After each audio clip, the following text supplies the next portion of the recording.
ancient Greek courts were cheap and run by lay people. Court officials were paid little, if anything, and most trials were completed within a day, with private cases done even quicker. There were no court officials, no lawyers, and no official judges. A normal case consisted of two litigants, arguing if an unlawful act had been committed. The jury would decide whether the accused was guilty, and should he be guilty, what the punishment will be. In Athenian courts, the jury tended to be made of the common people, whereas litigants were mostly from the elites of society. In the Athenian legal system, the courts have been seen as a system for settling disputes and resolving arguments, rather than enforcing a coherent system of rules, rights and obligations. The Prytaneia court was responsible for trialing random residents, animals, and inanimate objects for homicide, and it is assumed that it was in order to ensure that Athens was free of blood guilt for the crime. The Athenian court system was dominated by men. The jury was all male, and it has been argued that the Athenian court seemed to have been remarkably unwilling to allow any female presence in the civic space of the law court itself. In ancient Athens, there were two types of lawsuit. Public prosecutions, or graphi, were heard by juries of 501 or more, increasing in increments of 500 jurors, while private suits, or dicai, were heard by 201 or 401 jurors, depending on the amount of money at stake.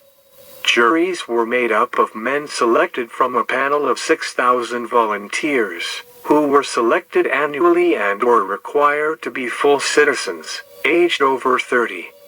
Juries were paid a small fee from the time of Pericles, which may have led to disproportionate numbers of poor and elderly citizens working on juries. A duo of Greek brothers, notorious criminals and serial killers active during the interwar period in Epirus. Epirus is a geographical and historical region in southeastern Europe, now shared between Greece and Albania.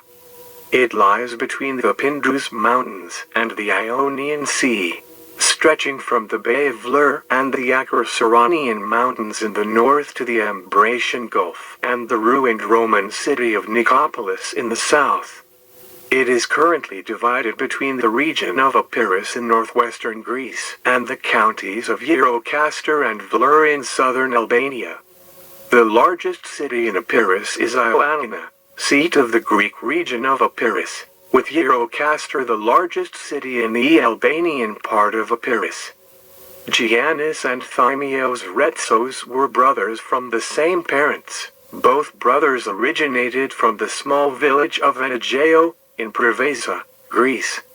Giannis Retzos was born in 1896, while the younger brother, Thymios, was born in 1899. In 1917, while serving in the military in Ursek, Giannis learned the identities of the men who had killed his father. He had disappeared in 1909, and it was revealed to be homicide after his skeleton was found in a hole. Wanting to avenge his death, he got in contact with Thymios, and both of them later hunted down and killed both men. On June 13, 1926, 8 people were killed in a botched robbery outside Petra, which was later revealed to be the doing of the Retzos brothers. The robbers had cordoned off the road with a fallen tree, from where the car of the National Bank remittance would pass, transporting 15 million drachmas from Preveza to Ioannina. When the car approached, the robbers opened fire on both sides and the driver, trying to avoid them, lost control and crashed the vehicle. The scene of the robbery was initially reached by pursuit units and gendarmes from the area who, according to complaints, fell into deplorable actions. That's why the chief gendarme Kokalis and Epirus went to the spot in order to undertake the coordination of the operation and arrest the perpetrators. With the assistance of soldiers and gendarmes arriving from Ioannina. As part of the operation, Kokalis and Epirus proposed to strengthen the police force with 280 hoplites and to replace those who came from Epirus and Corfu. They also demanded the expulsion of all robbers who had been granted amnesty and were living in Epirus, as well as the creation of outposts at various points along the roads that connected Preveza and Ioannina. Finally, they asked for the appointment of a general commander of Epirus, a position then held by prosecutor Giamarellos. At the same time, 2 regiments of hunters conducted investigations and interrogations in the area, arresting residents using excessive and violent force. A suggestion was made to relocate the inhabitants of 27 villages, and to settle them somewhere else in the Peloponnese. Due to the many errors on the authorities' part, the brothers' arrest was delayed. They fled abroad, and according to Athanasiadis Novas, after a long war council formed at the headquarters in Ioannina, a decision was made to arrest the 2 robbers. The measures they took were so pompous that all the attendees were absolutely sure that the next morning, either the Retzos would escape or they would evade the authorities, and the police would never capture them. After realizing they were about to be arrested, Giannis and Thymios fled Ioannina and went to Albania. After obtaining Albanian passports for a large sum of money, Giannis renamed himself to Athanasios Nicholas Tsikos and Thymios to Nicholas Peterdissos, crossing into Italy and a few days later, catching a train bound for Serbia. Greek officers learned that the Retzos were in Serbia and tried, with the Serbian government's permission, to capture them, but failed. 2 brothers then fled to Romania, where they were briefly arrested but managed to escape again, eventually ending up in Varna, Bulgaria, where they presented themselves as grain traders and opened an import-export office.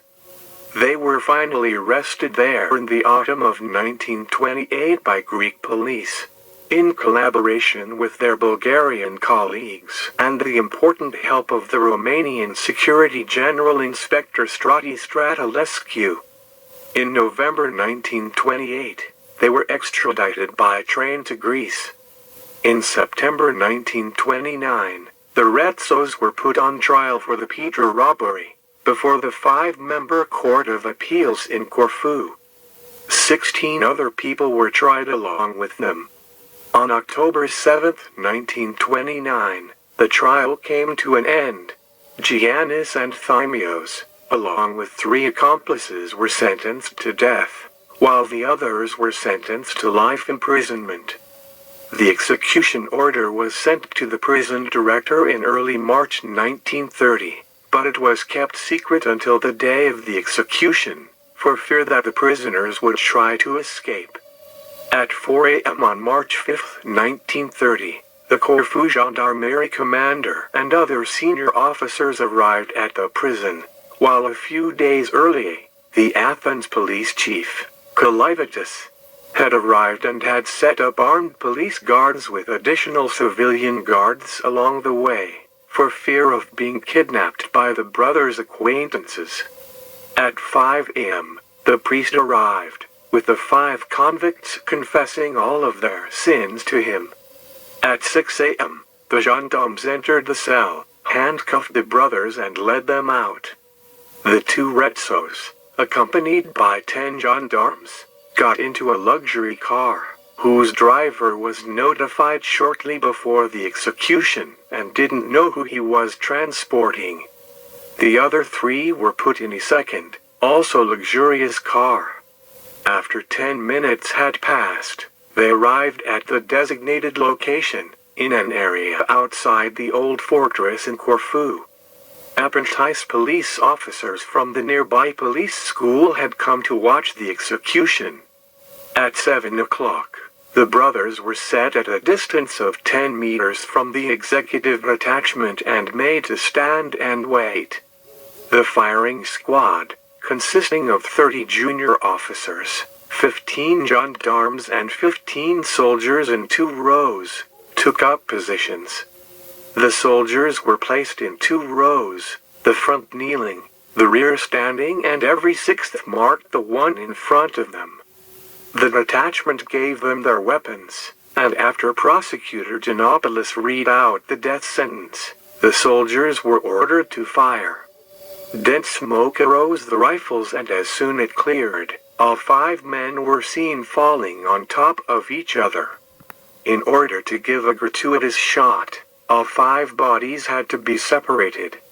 Giannis had died instantly, but Thymios was still breathing.